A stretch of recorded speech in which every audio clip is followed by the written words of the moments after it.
ಈ ಬಾರಿಯ ನಾಡ ಹಬ್ಬ ದಸರಾದಲ್ಲಿ ಕಂಬಳ ಕೂಡ ಸೇರಿಸಬೇಕು, ಜೊತೆಗೆ ಈ ಹಬ್ಬವನ್ನು ಆಚರಿಸಬೇಕು ಅನ್ನುವಂಥದ್ದು ಈಗ ಕೇಳಿ ಬರ್ತಾ ಇರುವಂತ ಒಂದು ಆಗ್ರಹ. ಆದ್ರೆ ದಸರಾ ಅಂತಂದ್ರೆ ಅದಕ್ಕೆ ಆದಂತ ಒಂದು ಮಹತ್ವ ಇದೆ. ದಸರಾ ಮತ್ತೆ ಕಂಬಳಕ್ಕೆ ಹೋಲಿಸುವಂತ ಅವಶ್ಯಕತೆ ಇಲ್ಲ, ಸರಿ ಹೋಗೋದಿಲ್ಲ ಅಂತ ಹೇಳಿ ಬಹಳಷ್ಟು ವಿರೋಧ ವ್ಯಕ್ತ ಆಗ್ತಾ ಇದೆ. ಈಗ ವಿವಾದದ ಮಧ್ಯೆ ಈಗ ದಸರಾದಲ್ಲಿ ಕಂಬಳ ಆಯೋಜನೆಗೆ ಸಿದ್ಧತೆ ಮಾಡಲಾಗ್ತಾ ಇದೆಯಂತೆ.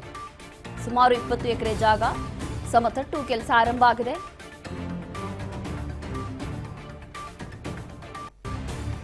20 ಎಕರೆ ಜಾಗದಲ್ಲಿ ಮಣ್ಣು ಸಮತಟ್ಟು ಮಾಡುವಂತ ಕಾರ್ಯ ಆರಂಭ ಆಗಿದೆ. 10ಕ್ಕೂ ಹೆಚ್ಚು ಜೆಸಿಬಿ ಬಳಸಿ ಇಡೀ ಜಾಗವನ್ನ ಸಮತಟ್ಟು ಕೆಲಸ ಮಾಡಲಾಗ್ತಾ ಇದೆ. ದಟ್ಟ ಹಸಿರಿನಿಂದ ಕೂಡಿರುವಂತಹ ಸಾತಗಳ್ಳಿಯ 20 ಎಕರೆ ಜಾಗ, ವಿವಿಧ ಜಾತಿಯ 150ಕ್ಕೂ ಅಧಿಕ ಬೃಹತ್ ಗಾತ್ರದ ಮರಗಳಿದ್ದಾವೆ. ಕಂಬಳದ ಕರಿಯನ್ನ ನಿರ್ಮಿಸುವ ಈ ಒಂದು ಜಾಗ ಈಗ ಮೈಸೂರಿನ ವಿಶೇಷವಾಗಿ ದಸರಾ ಹಬ್ಬ ಅಂತಂದ್ರೆ ಎಲ್ಲರಿಗೂ ಕೂಡ ನಾಡ ಹಬ್ಬ. ಅದು ನಾಡ ಹಬ್ಬ ದಸರಾ ಹಬ್ಬಕ್ಕೆ ಅದರದ್ದೇ ಆದಂತ ಒಂದು ಬಹಳ ವಿಶೇಷತೆ ಇದೆ.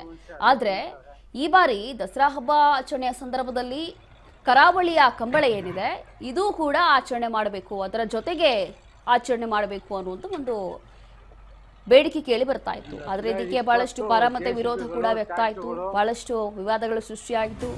ಯದುವೀರ್ ಒಡೆಯರ್ ಅವರು ಕೂಡ ಅದಕ್ಕೆ ಸ್ಪಷ್ಟನೆ ಕೊಟ್ಟಿದ್ರು. ಮೈಸೂರಿನಲ್ಲಿ ಜೂನ್ 27ರಿಂದ ಕಂಬಳಕ್ಕಾಗಿ ಸಿದ್ಧತೆ ನಡೀತಾ ಇದೆಯಾ, ಅನುಮತಿ ಪಡೆಯದೆ ಮರ ಕಡಿತಿದ್ದಾರೆ ಅಂತ ಹೇಳಿ ಎಫ್ಐಆರ್ ದಾಖಲಾಗಿದೆ. ದಸರಾದಲ್ಲಿ ಕಂಬಳ ಆಯೋಜನೆಗೆ ತೀವ್ರವಾಗಿ ವಿರೋಧ ವ್ಯಕ್ತ ಆಗ್ತಾ ಇದೆ. ಕಂಬಳಕ್ಕೆ ಜಾಗ ಸಿದ್ಧಪಡಿಸ್ತಾ ಇರುವಂತಹ ಜಾಗದಲ್ಲೇ ಪ್ರತಿಭಟನೆ ಮಾಡಲಾಗ್ತಾ ಇದೆ. ಜುಲೈ 18ರಂದು ಪ್ರತಿಭಟನೆಗೆ ಪರಿಸರವಾದಿಗಳು ನಿರ್ಧಾರ ಮಾಡಿಕೊಂಡಿದ್ದಾರೆ. ಇತ್ತ ಜೆಸಿಬಿಯಲ್ಲಿ ಕಂಬಳಕ್ಕೆ ಸಿದ್ಧತೆ ಕೂಡ ಸಿಬ್ಬಂದಿಯವರು ಬಂದು ಮಾಡ್ತಾ ಇದ್ದಾರೆ. ಮೈಸೂರಲ್ಲಿ ಜೂನ್ 27ರಿಂದ ಕಂಬಳ ಮಾಡಲಿಕ್ಕೆ ಸಿದ್ಧತೆ ನಡೀತಾ ಇದೆಯಾ ಅಂತ, ಹಾಗಾಗಿ ಯಾವುದೇ ಅನುಮತಿ ಪಡೆದಿಲ್ಲ, ಬಂದು ಮರಗಳನ್ನ ಕಡಿತಾ ಇದ್ದಾರೆ. ಈ ರೀತಿಯಾಗಿ ಜೆಸಿಬಿಯಲ್ಲಿ ದೃಶ್ಯಗಳನ್ನು ಗಮನಿಸ್ತಾ ಇದ್ದೀವಿ. ಮಿಡಲ್ ಅಲ್ಲಿರುವಂತಹ ಈ ಒಂದು ದೃಶ್ಯಗಳಲ್ಲಿ ಇದರಲ್ಲಿ ಯಾವುದೇ ಅನುಮತಿ ಪಡೆದಿಲ್ಲ, ಬಂದು ಅವರೇ ಮರಗಳನ್ನು ತಿರುವು ಮಾಡ್ತಾ ಇದ್ದಾರೆ. ಇದೇ ಜಾಗದಲ್ಲಿ ಕಂಬಳ ಆಚರಿಸ್ತಾರ, ಅದಕ್ಕೋಸ್ಕರ ಸಿದ್ಧತೆ ಮಾಡಲಾಗ್ತಾ ಇದೆಯಾ ಅಂತ.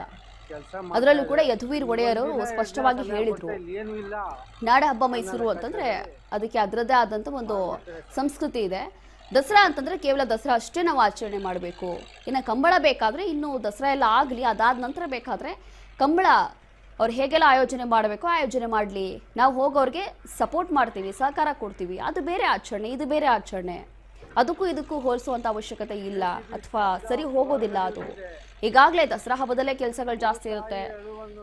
ಹಲವು ವರ್ಷಗಳಿಂದ ದಸರಾ ಹಬ್ಬ ಯಶಸ್ವಿಯಾಗಿ ನಡೀತಾ ಇಲ್ಲ, ಏನಾದರೂ ಒಂದು ಸ್ವಲ್ಪ ಸಮಸ್ಯೆಗಳಾಗ್ತಾ ಇದೆ. ಹಾಗಾಗಿ ಈ ಬಾರಿ ಆದರೂ ಹಬ್ಬವನ್ನ ಸರಿಯಾಗಿ ಆಚರಿಸಬೇಕು ಅನ್ನುವಂಥದ್ದು ನಮ್ಮ ಉದ್ದೇಶ ಅಂತ ಹೇಳಿ ಯದುವೀರ್ ಒಡೆಯರ್ ಅವರು ಸ್ಪಷ್ಟನೆ ಕೊಟ್ಟಿದ್ರು.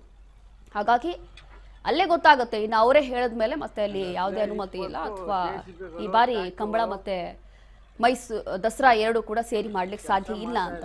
ಆದ್ರೂ ಕೂಡ ಈ ರೀತಿಯಾಗಿ ಯಾವುದೇ ಅನುಮತಿ ಇಲ್ಲದೆ ಸಿದ್ಧತೆ ಮಾಡಲಾಗ್ತಾ ಇದೆಯಾ ಅನ್ನುವಂಥ ಪ್ರಶ್ನೆ.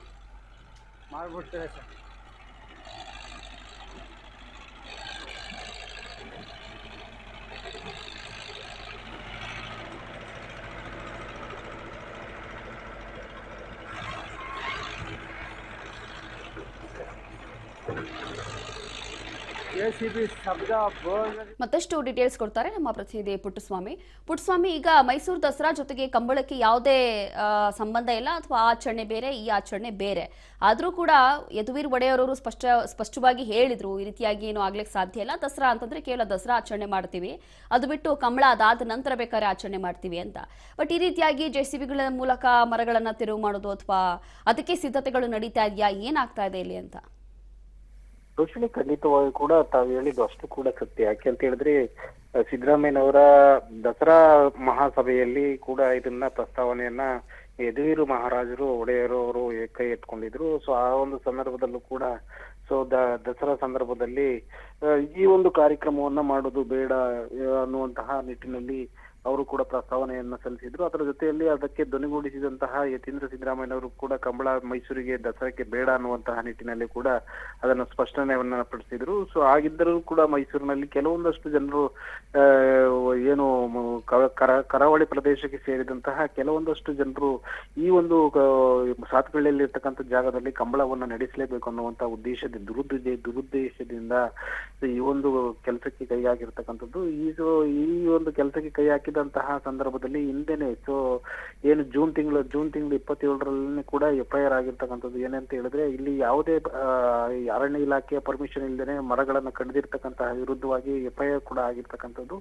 ಅದನ್ನ ಮನಗಂಡರು ಕೂಡ ಈ ಏನು ಮರಗಳನ್ನು ಕಡಿದು ಕೂಡ ಇಲ್ಲಿ ಸಿದ್ಧತೆಗೆ ಏನು ಇವರು ಕೈಗೊಂಡಿರ್ತಕ್ಕಂಥದ್ದು ಜಿಲ್ಲಾಡಳಿತಕ್ಕೆ ವಿರೋಧ ವ್ಯಕ್ತಪಡಿಸಿರ್ತಕ್ಕಂಥದ್ದು ಅಂತಕ್ಕಂಥದ್ದು ಮೇಲ್ನೋಟಕ್ಕೆ ಕಂಡುಬರ್ತಾ ಇರ್ತಕ್ಕಂಥದ್ದು ರೋಷಿಣಿ. ಅದರ ಜೊತೆಯಲ್ಲಿ ಏನು ಕಂಬಳಕ್ಕೆ ಏನು ಸಿದ್ಧತೆಗಳು ಮಾಡ್ಕೋತಾ ಇದ್ರು ಆ ಒಂದು ಸಂದರ್ಭದಲ್ಲೂ ಕೂಡ ರೈತರು ಮತ್ತು ಪರಿಸರವಾದಿಗಳು, ದಲಿತ ಸಂಘಟನೆಗಳು ಎಲ್ಲರೂ ಕೂಡ ಬಂದು ಅದನ್ನು ವಿರೋಧವನ್ನು ಕೂಡ ವ್ಯಕ್ತಪಡಿಸಿದ್ರು. ಆಗಿದ್ದರೂ ಕೂಡ ಅವರು ಕೆಲಸವನ್ನು ಮುಂದುವರಿಸುವ ಕಾರಣಕ್ಕಾಗಿ ಇದೇ ತಿಂಗಳು 18ರಂದು ಬೃಹತ್ ಪ್ರತಿಭಟನೆ ಮಾಡಲು, ಏನು ಕಂಬಳಗೆ ವಿರೋಧಿಸಿ ಬೃಹತ್ ಪ್ರತಿಭಟನೆ ಮಾಡಲು ಸಕಲ ಸಿದ್ಧತೆಗಳನ್ನು ಕೂಡ ದಲಿತ ಸಂಘಟನೆಗಳು, ರೈತ ಪರ ಸಂಘಟನೆಗಳು, ಪರಿಸರವಾದಿಗಳು ಕೈ ಎತ್ಕೊಂಡಿರ್ತಕ್ಕಂಥದ್ದು ರೋಷಿಣಿ.